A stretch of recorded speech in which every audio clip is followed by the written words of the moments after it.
explain you the second method, which is an intersection method. Now in intersection method, what is done is we should know two ground points. Like this is a ground point A. Similarly, we should know another ground point which is B at a known distance. Okay.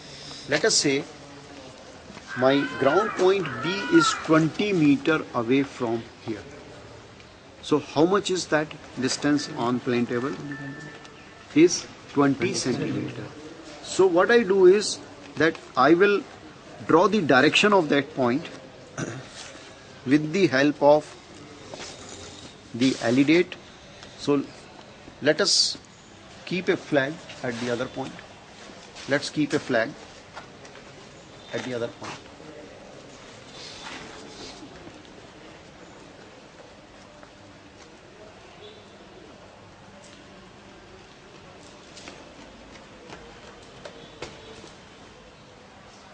Now the record method. Intersection method. As I told you, intersection method is faster. Here we are not taking any distance measurement. So this is simply based on the coordinate geometry, that if I intersect one object from one station and intersect the same object from another station which is known to me, the intersection will give me the point. So once I get a point by intersection method, I can measure this distance on the plane table and convert into ground distance. So it's a simple coordinate geometry I am using. So here, let us say this distance A and the distance B where that person is standing, surveyor is standing, is 20 meter. This is known to me. So this 20 meter will be 20 centimeter at 1:1000 scale. Okay.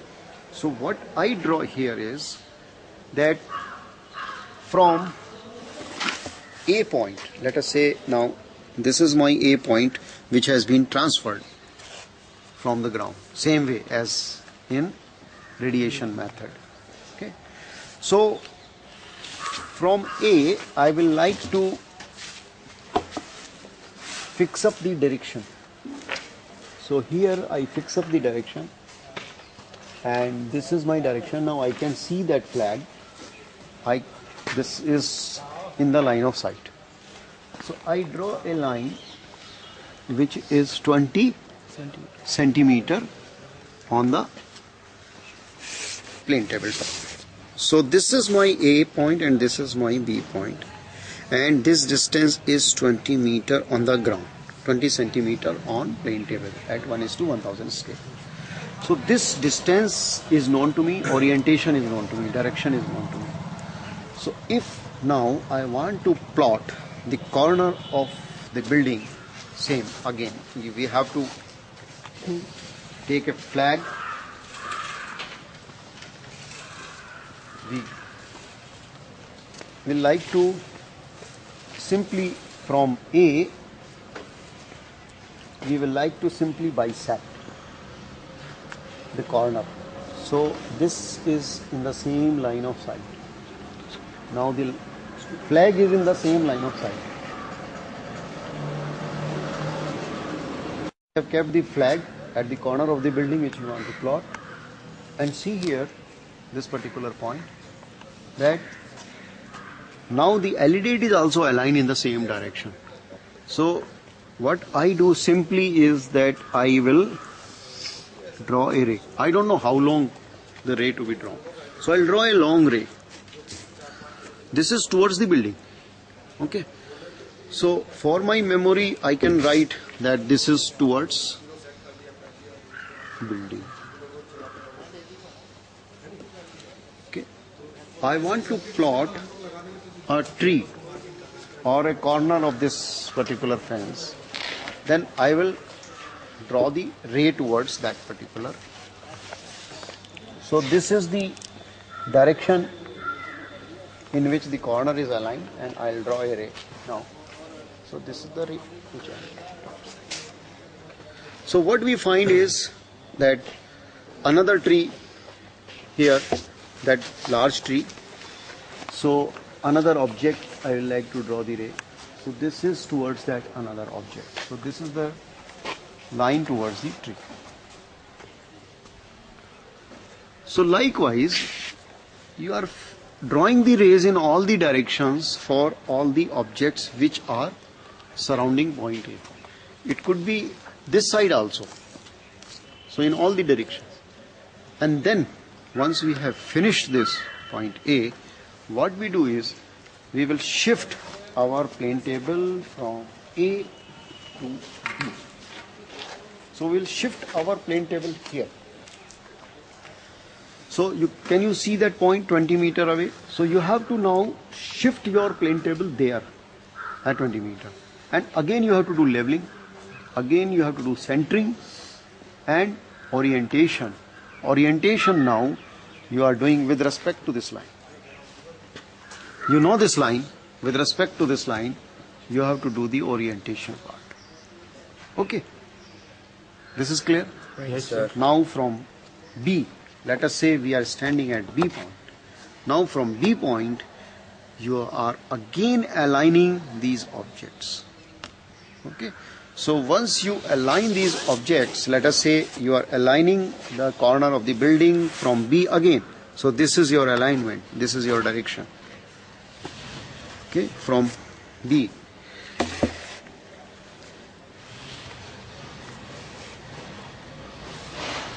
So from B, when you make the alignment, if this is the alignment, you draw the ray. So this ray is towards building and this was also towards building from A. Now intersection point is giving me the corner of the building. This is that corner of the building. So similarly, you have to plot other corners of the building and then you have to draw the shape of the building. Now you know the direction of the tree from A. Now from B, you again bisect the direction of the tree. And once you have bisected properly, you draw the ray and intersection is giving you the direction of the tree and you plot the tree. So this is the exact location of the tree. It is the exact location of the corner point. Similarly, the fence corner. So you have bisected now fence corner from here and this intersection is giving you that particular corner. So you start getting the details, getting the points, location by intersection method. Like we do coordinate geometry problems. If we know the distance, if we know the two directions from two sides, by intersection we can get. That's why this method is known as the intersection method. Now, I like to know how far is this particular building from A. I have this distance. So I know my plotting scale, I know this distance, I can find out how far is this. How far from B, I can find out this. But what about elevations of these points? Elevations we can find out without keeping the staff. We are using here tangent clinometer, tangent clinopole. So if I use tangent clinometer, clinopole from here and take tangent theta angle, I know the elevation of this, I know the elevation of this, I can find out elevations of this. So in intersection method, we are not taking a staff reading. Because what we are assuming is that our points are very far off. They are on a higher ground. So it will take a lot of time to go there with the staff. So you need some indirect method. And clinometer is an indirect method where you are directly getting tangent theta value. So once you know distance, once you know tangent theta, you can find out elevation of this point if I know the elevation. So this instrument, tangent clinometer, which I have explained you earlier, we are using this instrument along with the intersection method. We are using staff and level along in the radiation method because our objects are close by. In intersection method, our objects are far off. So we cannot send a person with the staff. It will take a lot of time. So quickly we take the observation from this tangent theta value. We know distance, we know elevation, we can find out elevation of these points. So we have to write elevation right on the plane table so that contouring can be done. Okay. So in this experiment, what you have to do is that you have to first of all use radiation method for the nearest points in the area. Your scalar plotting is 1 to 1000, and the farthest points you can use for farthest point intersection. But remember, for both the methods, you have to take elevations. I want RLs to be plotted on the plane table so that you can do contouring at the later stage, or maybe in the field itself. So I'll explain you, actually these are done in the field, but I'll explain you some other time how contouring is done in the field. So today's exercise clear? Yes, sir. So this experiment will continue for 3-4 turns.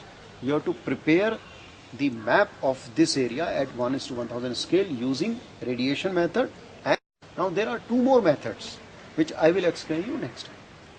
Okay? Yes. So if the experiment is clear, you can start your experiment. Okay? Thank you. Thank you.